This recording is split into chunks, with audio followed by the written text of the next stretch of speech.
Hello everyone, it's Lennon. Welcome to the channel and welcome to Thoth Thursday. I wanted to go over what I am doing for Thothtober. Okay, now if you don't know and if you're not familiar, please go check out Onward. That is the channel that's been doing this exercise, or all these exercises.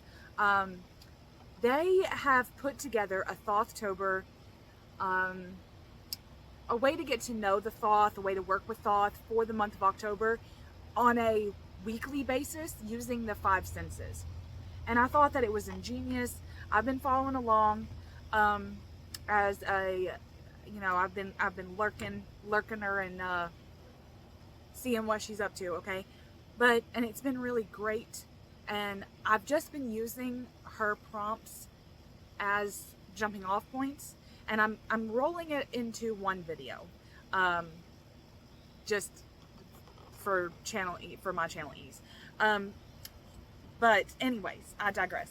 So the purpose of this is to get to know the Thoth in the 5 senses. Okay, so sight, sound, taste, smell, and touch. Okay, and it's about getting into the feeling.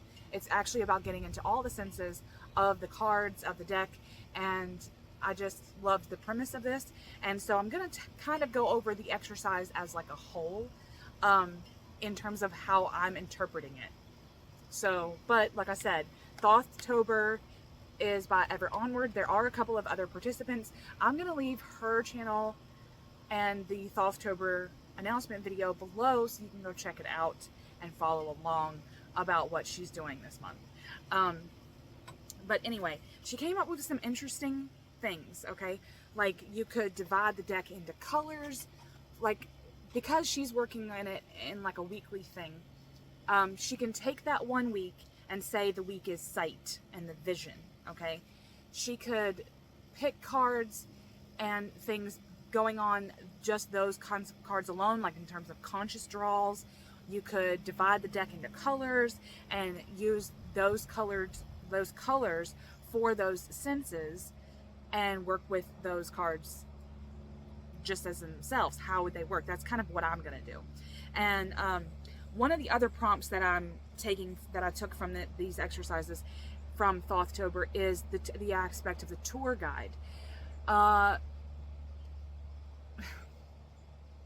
It's so ingenious to think about having a card, one card. Now, she had one card that was going to guide her like a tour guide through the whole month of October.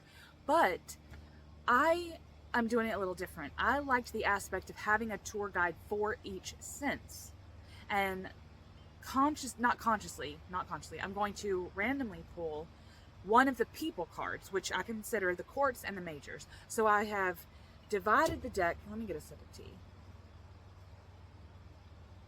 As we're in October, look at my cauldron mug. Isn't this awesome? Okay, so I've divided the deck. I've got the courts and the majors in this section, and the minors in this, okay? I've placed a color for each sense, and what I want to do is do the color to the senses after I pick a tour guide for that sense. So anyway, that's what I'm doing. So I've got, like I said, the people cards here, and I'm just shuffling. And now I did a lot of these the other weeks of October and kind of journaled with them and made it like this kind of personal practice, which I really recommend, because getting to know any deck is a fantastic experience in and of itself. And Thoth has a way about it that seems elusive for the most part, and it wants you to work with it to get to know it. It wants you to do stuff like this. It's like the deck itself wants you to come up with ideas and creative endeavors to explore the deck with. It's like that's its language, and in my opinion. So shuffling the people cards, and the first sense I have written down here is sight or vision. And I'm thinking about who is the tour guide that would follow me through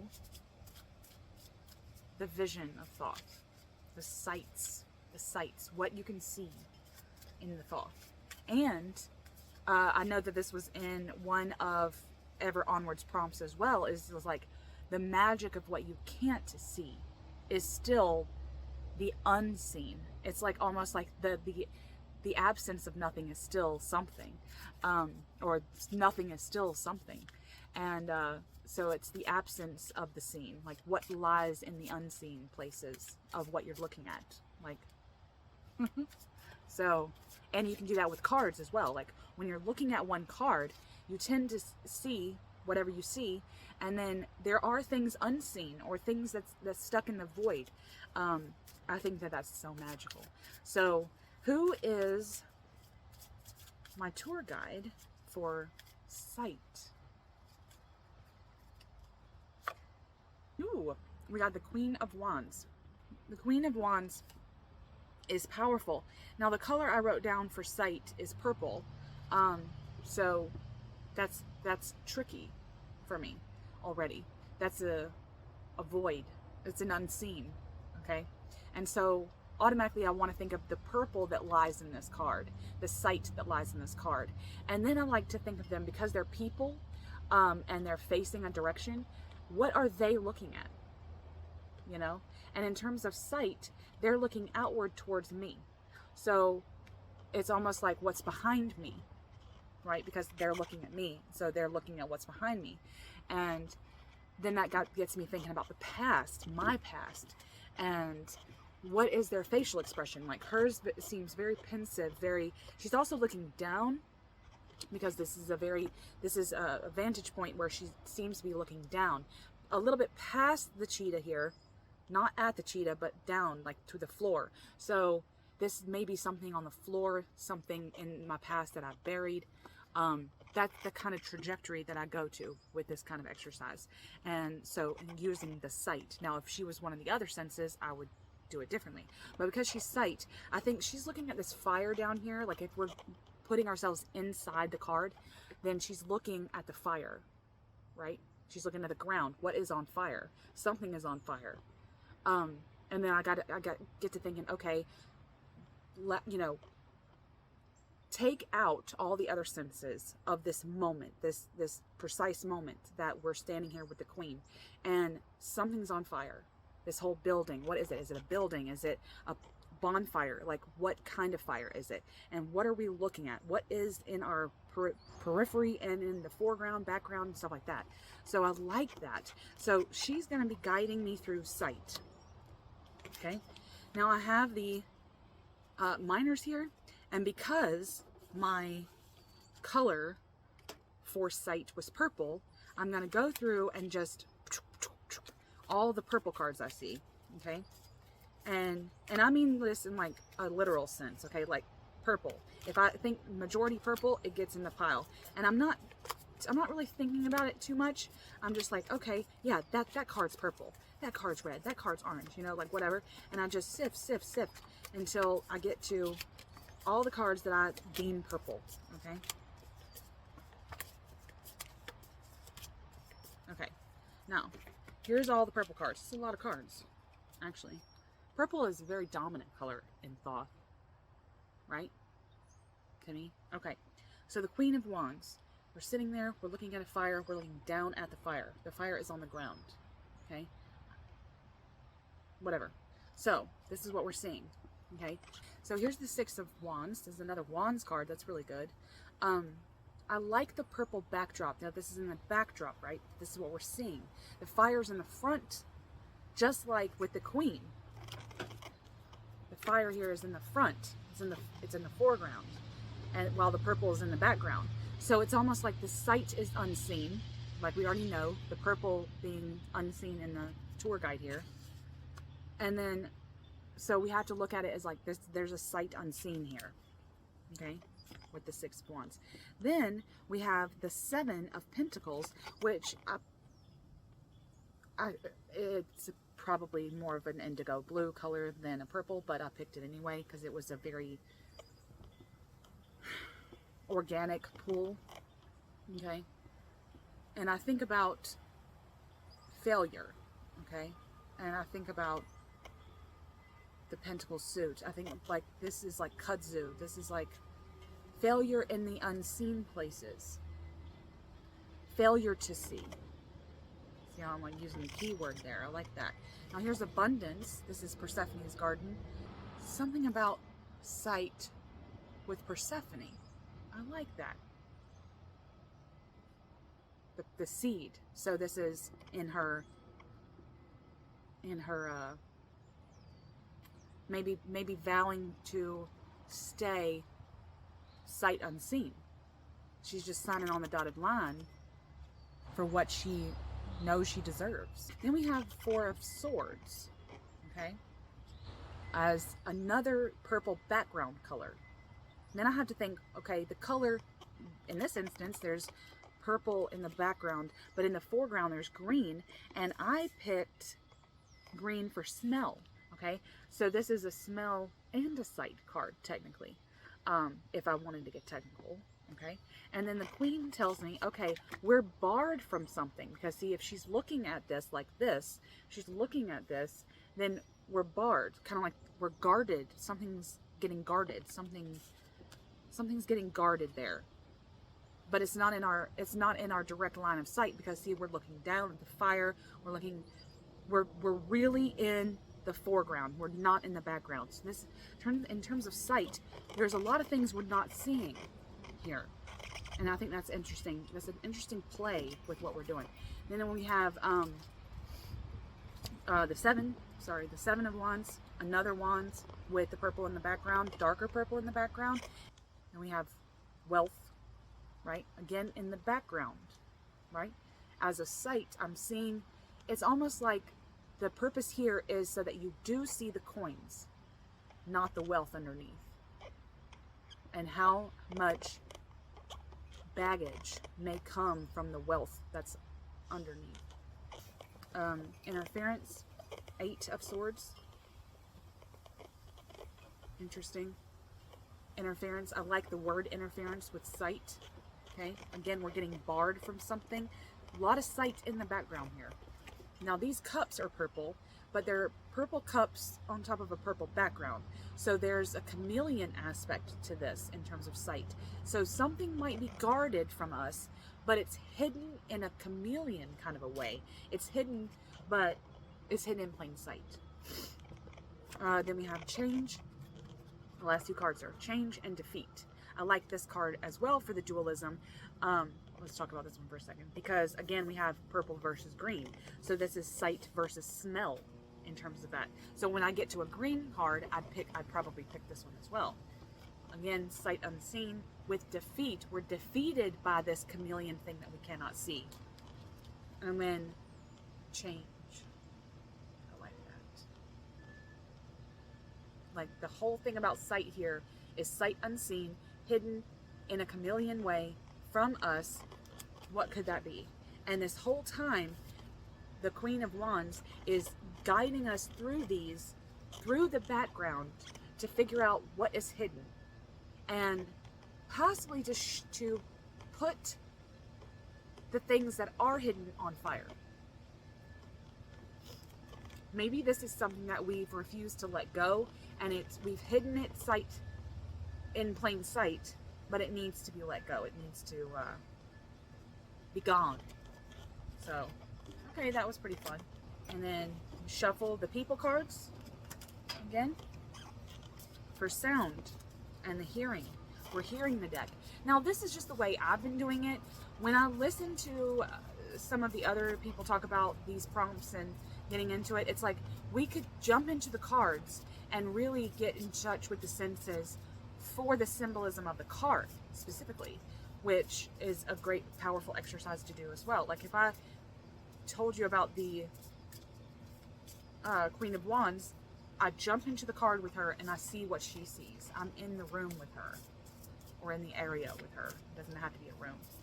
And like, what does that mean? And then like, what is the cheetah looking at? The cheetah had the same kind of pensive gaze that the Queen did. So it's kind of an uncaring, unfeeling, kind of a deadpan that they're famous for, in my opinion. But anyway, who is my tour guide for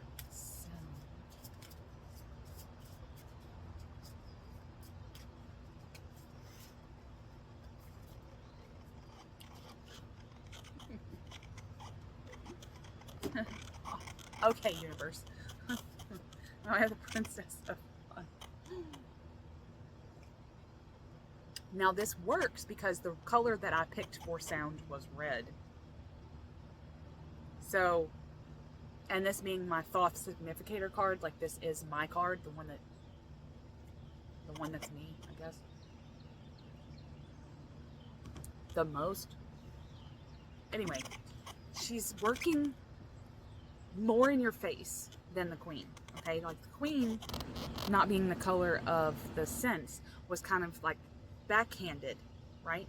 But the daughter is so present and so maiden-like in her visage that she's so in your face that there is no hiding behind that shit. So she's an in-your-face tour guide. She's the one that's going to push you through the sounds and the, you know, the sounds that you hear in the cards that come up, and tell you some card truths about them. So that's the Princess of Wands. Again, my color is red for the sense of sound and hearing. So I'm going through and I pick out the red colors. Real quick. Don't do much thinking about it. If you happen to do like an orange card on top of a red card or whatever, like it's just your brain trying to do this for you. To me, in my opinion. Just going really quick.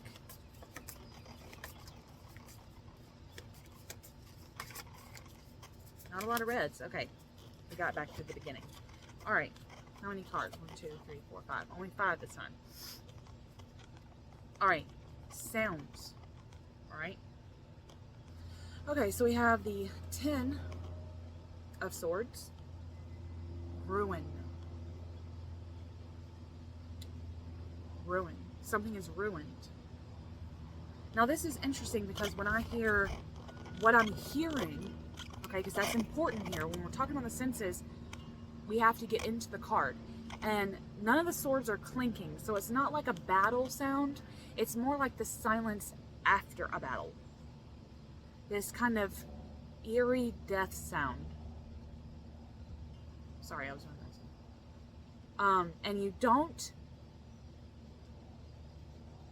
see. We're not looking. We're not tasting. Blah blah blah. Just in sound, it's like this is the sound of silence.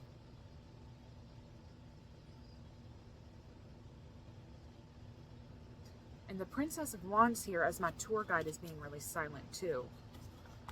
Like, she's treading softly in order to not make a sound. Urging this me as her supplicant here to not either. Like, almost doing it to act as this silent role model. Ooh, that's interesting. I like that. Okay.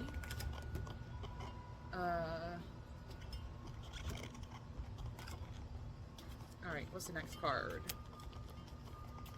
The 10 of Cups. Satiety. You're satisfied. The Princess of Wands, it almost demands this satisfaction in her naivete, in a large way. But satisfaction along with silence. What does this sound like? Now, again, this is so much water, but it's purified and it's in a way that is filling the cups at the exact precise rate. So this is warehouse sounds. An assembly line. Very methodical, satisfying, right? It's like when you watch those videos of the things happening on a conveyor belt. I like that for sound, for satiety. It's kind of satisfying sound, something getting done in the proper order. So something about the proper order of things. That's interesting as well. Crazy. Then we have the Ace of Wands, and the 2. We'll just do these together. We have the Ace and the 2 of Wands. I like, almost different than sight. Sound being the red color is in the foreground here. And in the background here. Now, it's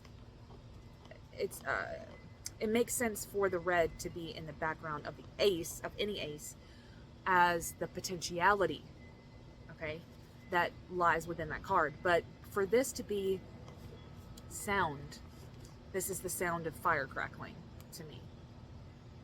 Straight up, just fire crackling in any kind of modality. It does. Candle, crackle, you know, wood wick, bonfire, fireplace, just the crackling of wood. I mean, yeah, crackling of fire on wood. Torches in the night. Interesting. Okay, and then we have the Dujas here. In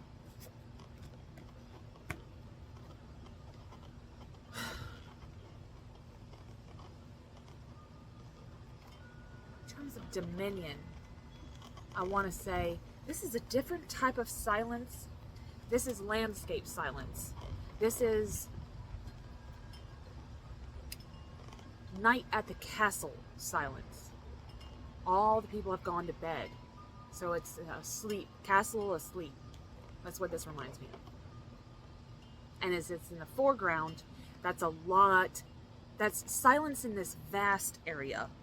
Kingdom silence, right? Possibly like a Chernobyl type silence. Ooh, okay. Now this one is weird because again the red is in the foreground in the swords here, but this is the sound of blood dripping. It's dripping sound, but it's, see, blood's thicker than water, so when it drips, I mean, I don't hopefully not a lot of you have heard the sound of dripping blood on a surface, a hard surface, but I have. And it sounds different than when you're pouring water on the floor. It's thicker.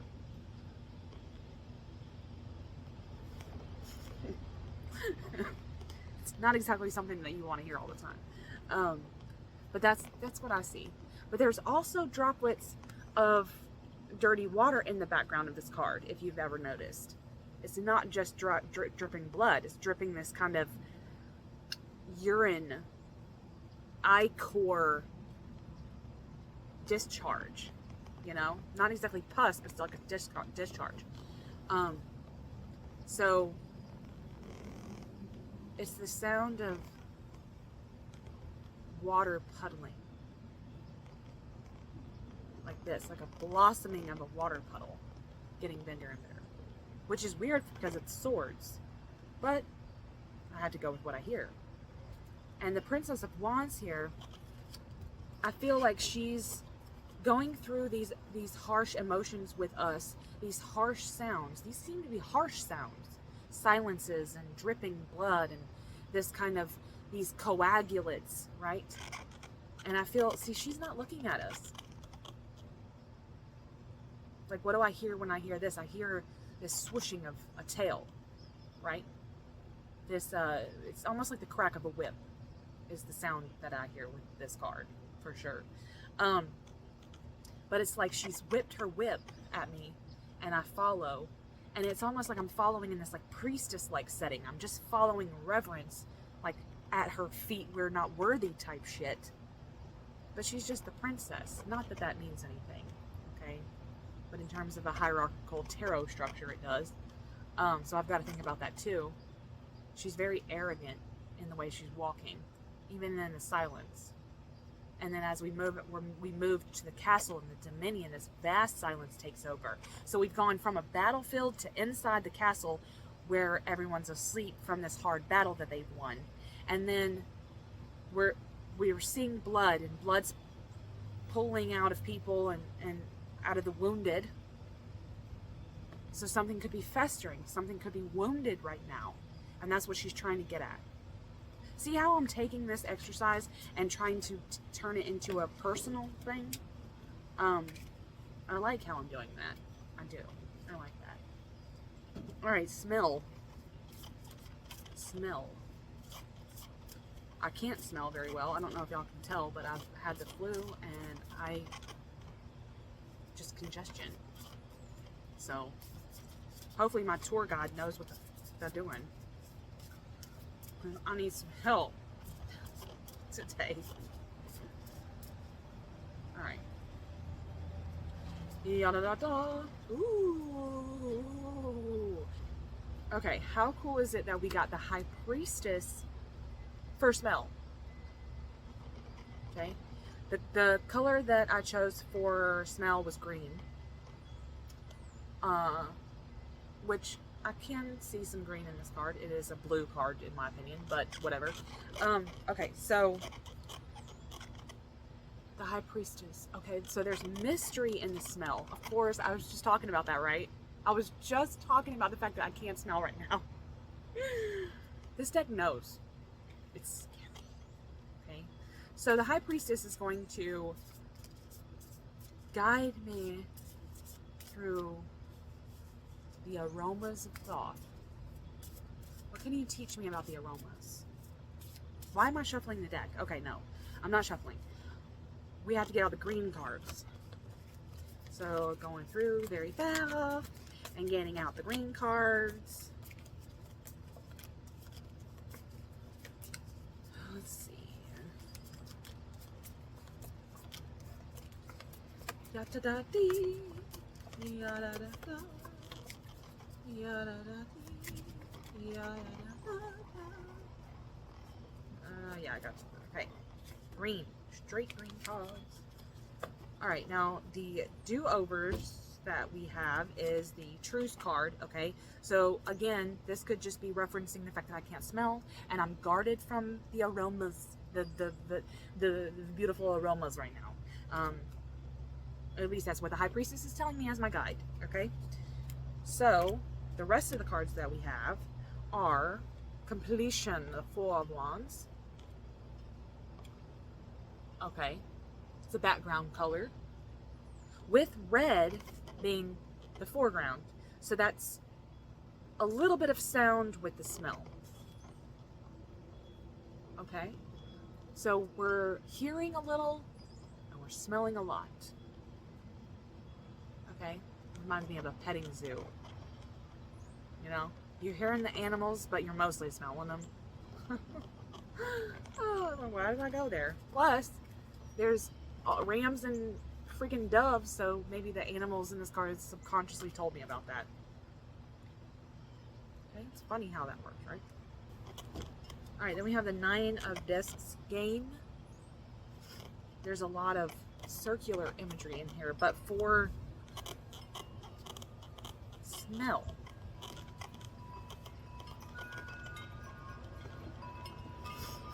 This is almost a radiant smell. Something's coming from something. It's wafting, okay, because of all the shards that are coming off of this. So something is in the center. Something. This looks like growth, because of the way that the Vesca Pisces are working. The sacred geometry is working against each other. So in the center, something's kind of growing, but it could be growing in a way that's producing a smell. So that's flowers, right? We are at the petting zoo, now we're at flowers. Interesting is that we have the 8 here as well, and the 8 of Cups. Indolence, laziness. Now when we think about the rest of the cups we have the other 7. Sludge.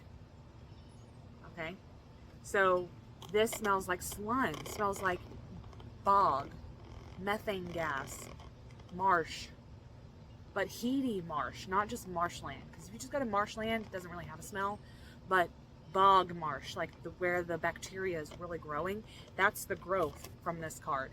It's a bacteria. Something's festering. Something's living there in the marsh, where the crawdads sing. Okay.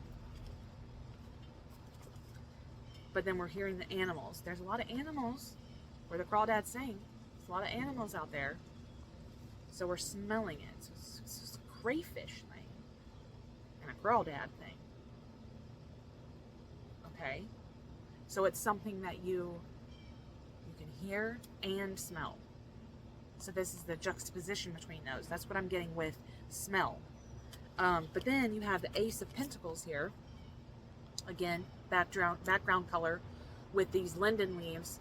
Makes me think of nature, trees, things like that, like actual trees.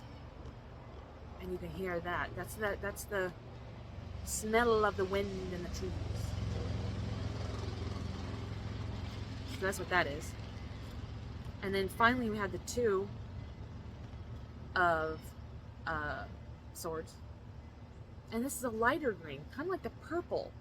You know, when we're talking about this lighter color, it's a little bit, not a lot, not in your face. So this is a little bit of a smell. But with it being a sword,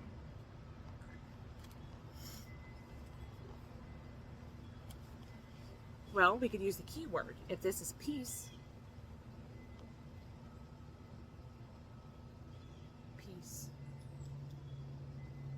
then whatever is growing in the marsh that we can hear and smell is filling us with peace. We've put it there to grow. We've put it in the bad places to grow. So this whole thing is the lotus. This whole thing is the lotus in the mud, and that's what the High Priestess wants us to know.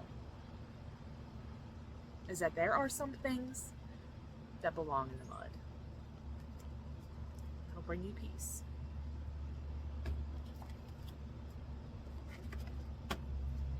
Cool.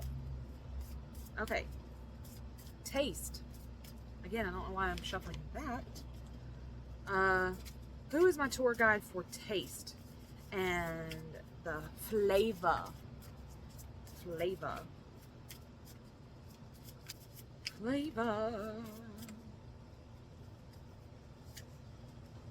Ooh, we have the queen. Ooh, I like that we're getting queen energy. Okay, Queen of Cups. The color I picked for taste was yellow. So now she's obscure because she's kind of hidden, but she likes it that way. Okay, the queen here likes to be hidden. She likes you to reflect on her reflection, not her being. So she's an aside, a queen aside. Janus god. Okay. So she's going to show us around the yellow cards. Okay. Now here was some overlapping cards. We have wealth with yellow in the foreground. So if purple's in the background, that's sight unseen because it's in the background. But yellow, taste, is in the foreground. That's the taste of, to me, the taste of coins is like an iron, a metallic, right? A metallic. This makes me think of coins in a well. That's what she just said to me. Coins that people throw in the well. So that's wishes. Okay. The taste of wishes. Then we have strife. Background color. So taste in the background. We're not tasting anything. But this is 5. So again, the fire's in the background too. And with other colors involved. Wishing. Tasting wishes. It's birthday cake. Birthday cake. This is celebration. The strife after a celebration because of 4 and then 5. Strife. Trying to work at something, but it's making you stressful. Excited about something, but it's making you stressed out. Peace. It will leave you peaceful. Okay? This birthday cake happiness that you have that's stressing you out. And then you have prudence, of course.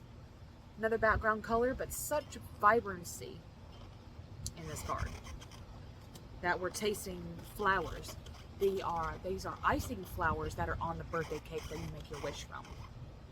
And then the water here is yellow. I don't know why I picked this card, but it does remind me of a yellow and purple card. Okay.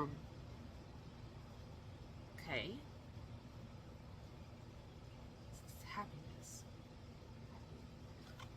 So, tasting things makes me happy. Because it fucking does. I also like that she's kind of telling me that you don't always have to make wishes on your birthday. You can come up with unbirthdays, special occasions that you can make wishes. Don't forget to make wishes on the shooting stars.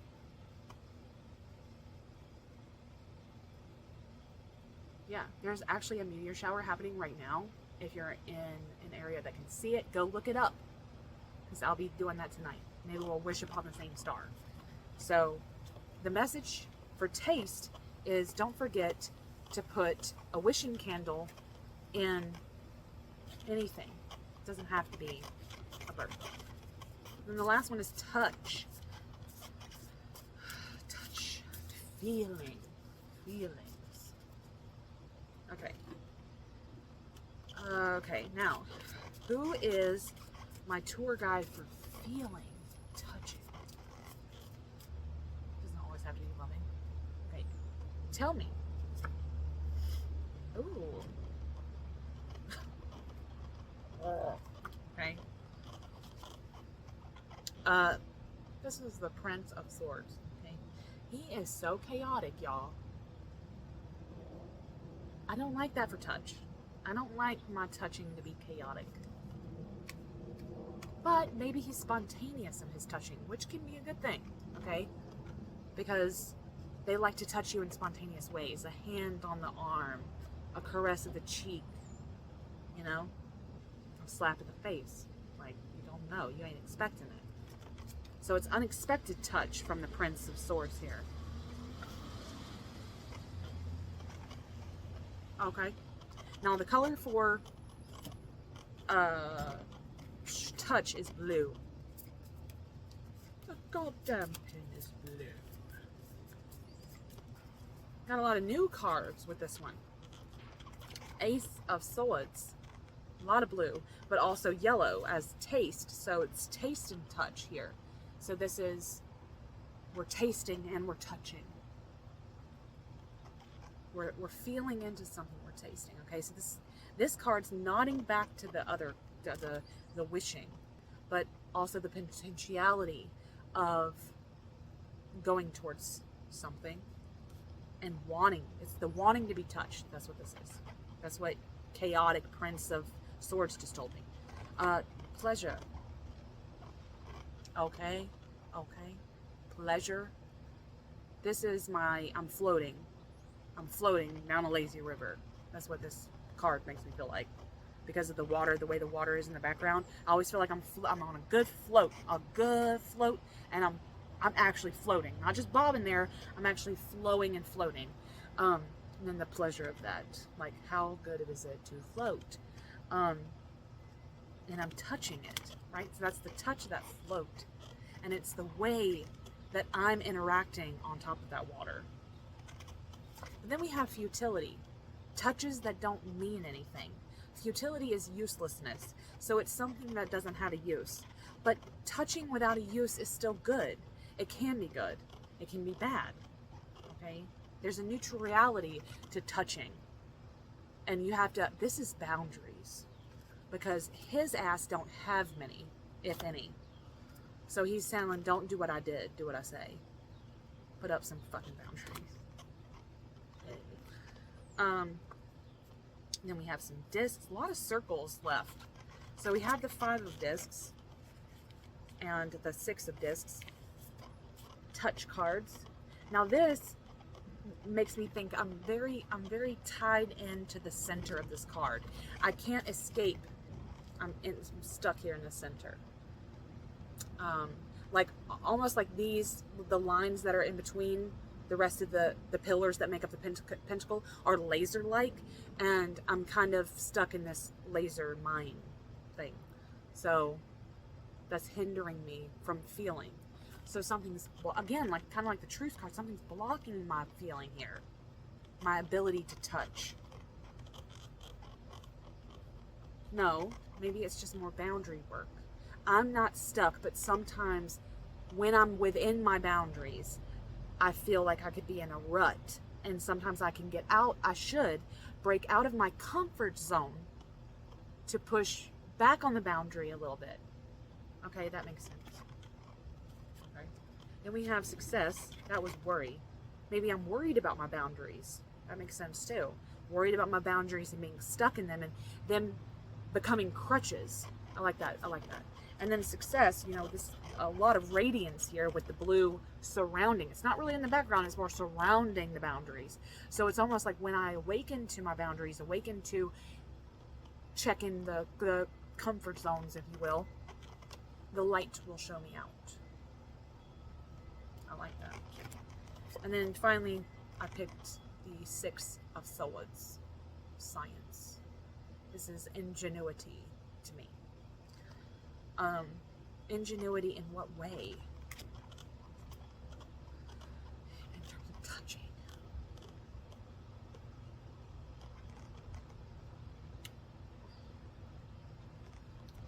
Hell if I know. I do. Again, there's something very emphasized in the center here. I like that. I like that I'm stuck in the middle with you. Touching. Ha ha ha. Luckily, I'm not on this fucking chariot with this prince. Because, boy, if you're gonna be driving me around, I better know where the fuck you're going. So, anyway. Okay. So, there was a little bit of my thoughts on getting into the senses, you know? I wanted to do this video mainly because I loved this exercise, but also I want to shout out Onward because I just think this is ingenious, and I think that this isn't going to be something that I just do for THOTHTOBER. I want to continue to work with the sights and the sounds in personal ways like I did today, kind of thinking about this in like a reading, but also getting into the cards, putting myself into the cards too. So go check them out, please. I will leave all their links below, and let us know if you're going to be participating and how you work with the Thoth in terms of the senses. Happy Thoth Thursday. Come back for more Thoth love soon. I hope everyone's having a good day. Much love.